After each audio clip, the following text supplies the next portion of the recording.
que falta, às vezes, é você e eu pararmos para ouvir, principalmente os jovens e adolescentes. Eu, quando criança, ou jovem, vou botar assim, eu ouvia muitos irmãos, inclusive na igreja, para orar pelos jovens e adolescentes. Tu não lembra disso? Eu lembro disso. Né? E hoje não vejo tanto, não estou falando que irmãos não façam, estou falando que não vejo tanto isso.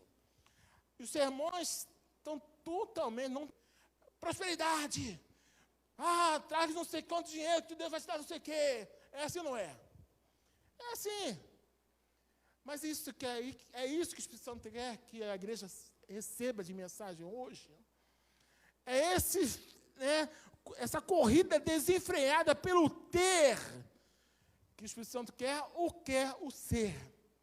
O que é mais importante hoje? O ter ou ser? Segundo muitas lideranças aí, é o ter. Se você não tem, você é o quê? Você é um descrente. Falaram isso para Jó, né? A mulher dele falou, amaldiçoa teu Deus e morre. Né? Quantos não ouvi? Eu já ouvi isso. Eu já ouvi. Né? As frases como essa.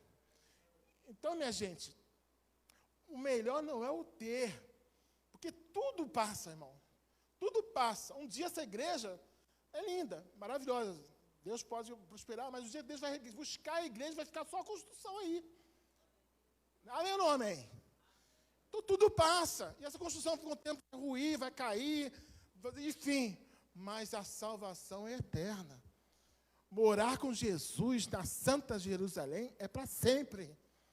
Jesus não criou você e eu e você, para a doença nem para a morte. Isso é consequência do pecado. Ele criou você e eu para sermos imortais, para vivermos sem doença, sem morte, sem transtorno, sem dor. Mas para isso a gente tem que buscar a presença do Senhor Jesus em nossas vidas e levar esse mesmo Jesus para os confins da terra, como diz lá no final do capítulo 28, se não me engano, de Marcos. Ide por todo mundo, pregar o evangelho a toda criatura. Quem crer e for batizado será salvo, quem não crer será condenado. A notícia do adolescente que esfaqueou a professora, os alunos, inclusive, uma delas teve óbito, que nós falamos no início da palavra aqui, né, nos levou a 2 Timóteo 2, de 1 a 5, perdão, 3, de 1 a 5, que inclusive foi minha leitura diária de hoje. Tá? Deus tem trabalhado nessa situação comigo. Vimos o tão difícil é lidar com pessoas nos tempos atuais, que entendemos ser o que acontece,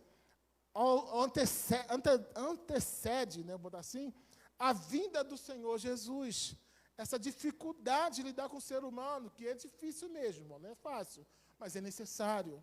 É necessário você parar para ouvir, é necessário dar um abraço ao amigo, é necessário você aconselhar e orar pelas pessoas. Isso é necessário. Isso é o trabalho de quem? Do pastor? Só não. Do diácono? Só não. De todos nós. De toda a igreja. Quando Deus, Jesus fala isso, para tu não pregar o evangelho, é para isso, irmão. Para tu ouvir também. Ouvir a pessoa. Orar pela pessoa, aconselhar a pessoa. Porque quem sabe aí você não salva uma vida, né? Quem sabe aí, né, Deus faz um milagre, como já aconteceu muitos. Se for para dar o microfone aqui, cada um tem um milagre para contar. Cada um tem uma história de superação, de nova vida para contar. Que Jesus ele é maravilhoso, irmãos. Jesus é maravilhoso. Nós vimos que as pessoas se amam mais do que a Deus, ou mesmo seus próprios familiares. Isso acontece, infelizmente. Vimos que a vaidade, que é o desejo terrível de atrair a admiração, faz as pessoas viver uma vida de falsas aparências. Também existe isso. Aí você fala, mas não tem na igreja não, né, pastor? Na igreja não tem não, né? A pessoa querer viver uma falsa aparência, aquilo que não é. Tem? Não tem, né? Tem não. Eu só lembro daquela história que falam muito, de um garotinho, chegou o pastor, todo mundo aqui deve conhecer essa história, e falou, pastor, posso morar na igreja? Ele, mas por que tu quer morar na igreja? É que meu pai lá em casa, ele é um monstro, e aqui é um anjo. Não? Isso acontece, infelizmente acontece. Infelizmente tem essas coisas, não deviam existir. Tá?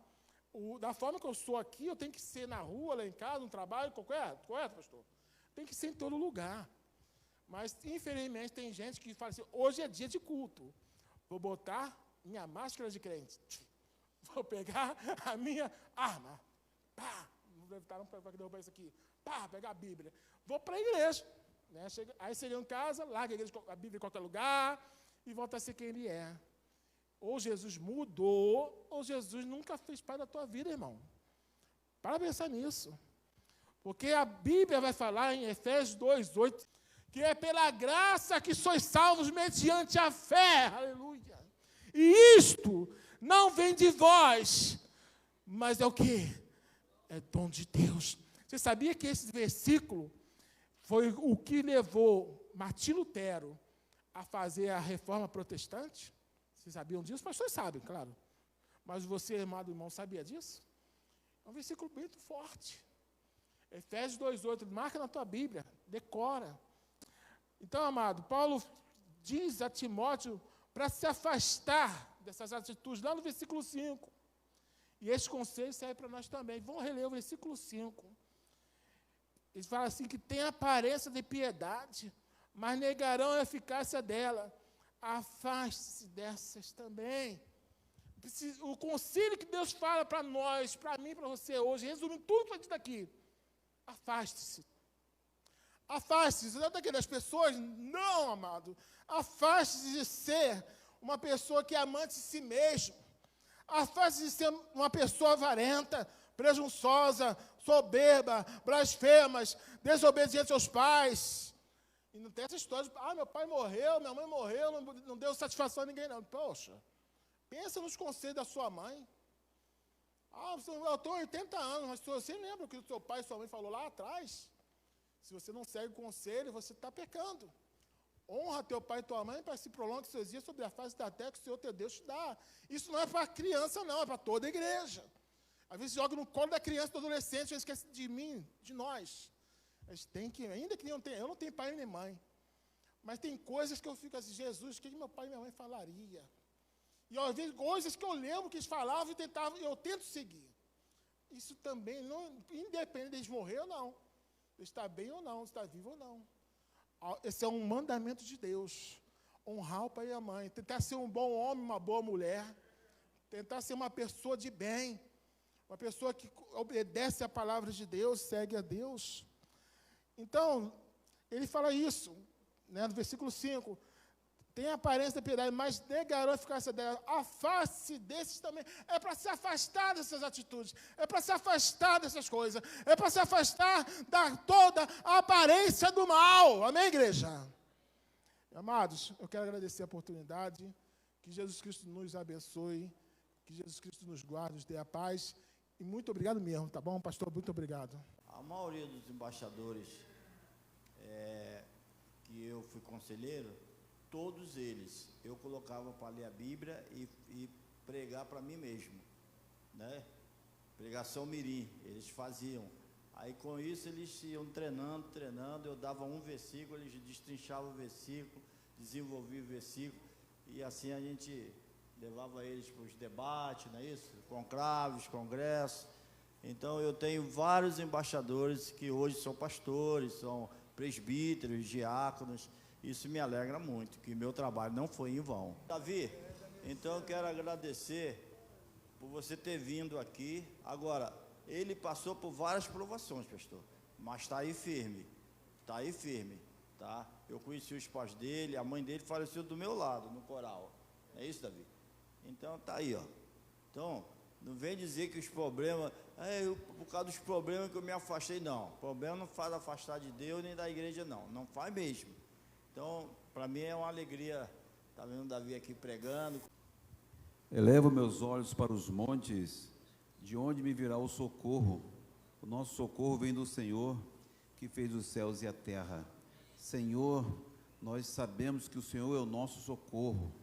E, portanto, ó Deus, primeiramente queremos te agradecer pela mensagem, pela palavra que veio ao nosso coração, palavra de despertamento, palavra para vivenciar a esse momento, ó Deus, tão difícil na vida daqueles professores, do colégio ali em São Paulo. Senhor Deus, tenha misericórdia, Deus. Usa, nosso Deus, a igreja, usa os crentes para falar mais do teu evangelho e assim evangelizar também os ímpios. Te agradecemos pela Ana Ângela, que foi a dirigente do trabalho. Te agradecemos, ó Deus, pelo Jailson, que trouxe a mensagem musical, o diácono Roosevelt e todos que participaram aqui, o conjunto de jovens, o conjunto de adultos. Senhor, muito obrigado por este culto, ó Deus. Precisamos sempre, ó Deus, cultuar o Senhor e saber o que o Senhor quer de nós. Senhor, te pedimos, ó Deus, por os irmãos que estão aqui à frente. Nós não sabemos, ó Deus, o seu pedido, mas sabemos, ó Deus, que eles têm algo preocupante dentro de si.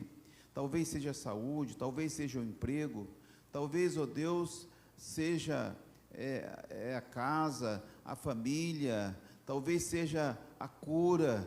Ó Senhor, que tu possa contemplar, ó Deus, todas essas atividades, essas preocupações que estão, nosso Deus, envolvendo o nosso coração. Retira, ó Deus, e coloca, nosso Deus, uma sensação nova, sensação de vitória, sensação de sucesso, para que possamos assim, ó Deus, honrar o teu nome e cultuar o Senhor em espírito e em verdade.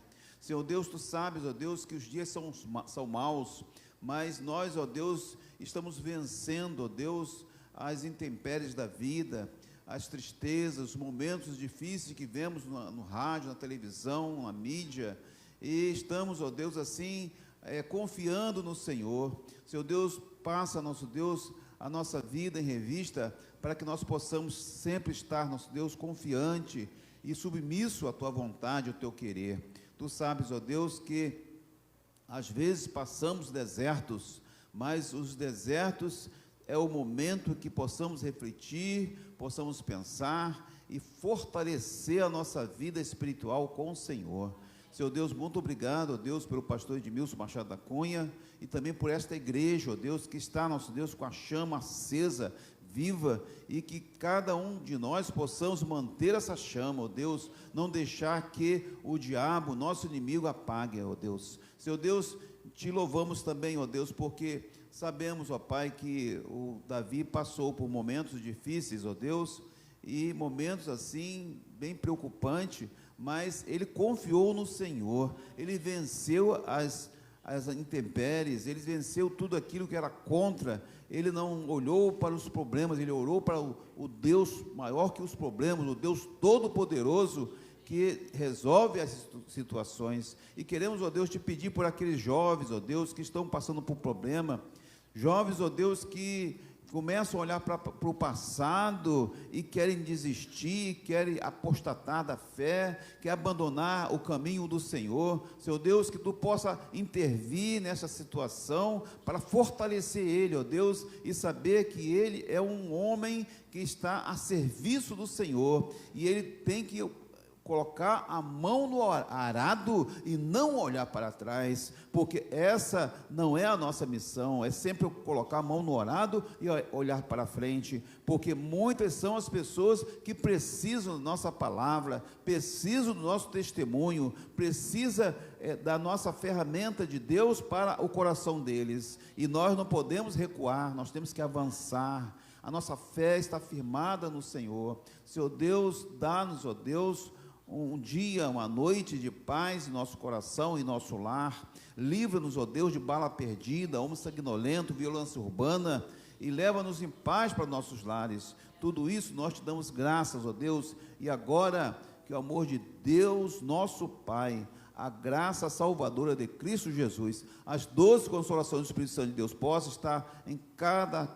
família aqui representada, desde agora e para sempre. Toda a igreja diz amém.